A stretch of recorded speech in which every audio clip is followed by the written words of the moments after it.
Thierry Vernier et Christian Foyret. Vous êtes là à l'entrée du Salon Prime Vert 2024, devant une affiche qui dit qu'il faut soutenir Prime Vert. Pourquoi faut-il soutenir Prime Vert? Prime Vert existe depuis 1986. Depuis 1986, le monde a beaucoup changé, il a beaucoup évolué. Et Prime Vert, comme plein d'autres choses dans ce monde, est à un virage aujourd'hui, un virage extrêmement serré pour nous quant à sa pérennité. Qui fait que c'est serré comme virage? On va être assez trivial en disant que c'est financier. On est aujourd'hui dans un espace qui est apprécié par tous les visiteurs, par tous les exposants, parce qu'on y trouve à peu près tout ce qui concerne l'écologie, les alternatives à l'écologie. Mais le lieu est extrêmement cher, c'est un lieu qui représente en termes de location plus de 30% de notre budget et qui nous pénalise beaucoup quant à la suite pour les prochains salons. Christian Foyret, vous êtes un ancien agriculteur et vous êtes là sur un salon qui justement prône une agriculture différente.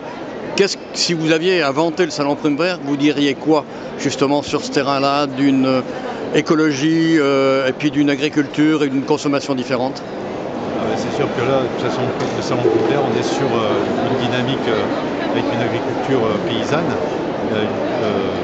respectueuse des terrains, des terres et de la nature. Donc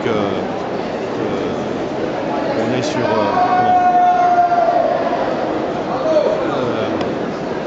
il y a vraiment l'agriculteur a vraiment toute sa place dans cet espace. Il y a du lien entre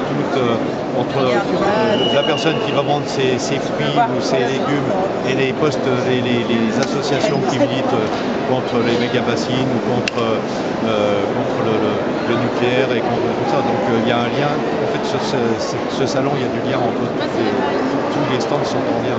Et l'agriculture a vraiment complètement... Ce salon qui était un peu précurseur il y a 38 ans, aujourd'hui il a toute son actualité?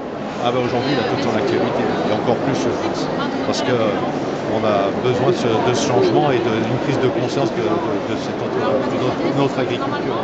Thierry Vernier, en conclusion, qu'est-ce qu'il faut faire pour soutenir Prime Vert? Il faut qu'on ait derrière nous une vraie force en termes de nombre d'adhérents.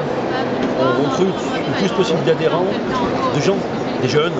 Vous êtes avec deux retraités, et il y a d'autres personnes avec nous retraités. Même si on est actif, on a besoin de jeunes qui sont dynamiques, qui ont envie de proposer quelque chose dans un avenir un peu plus agréable. On a besoin de dons de toute nature, de 2 € à tout ce que vous pouvez. On est preneur, on a monté une association pour ça qui s'appelle les Amis de Prime Vert, pour laquelle les dons sont défiscalisés, comme toutes les autres associations. Donc dorénavant, c'est possible sur Prime Vert. Et on a besoin d'être en nombre pour pouvoir dire aux politiques qui nous entourent, on représente une vraie force vive, on est 2000, on est 20 000, on est 200 000. Plus on sera nombreux, plus on aura de raison d'exister.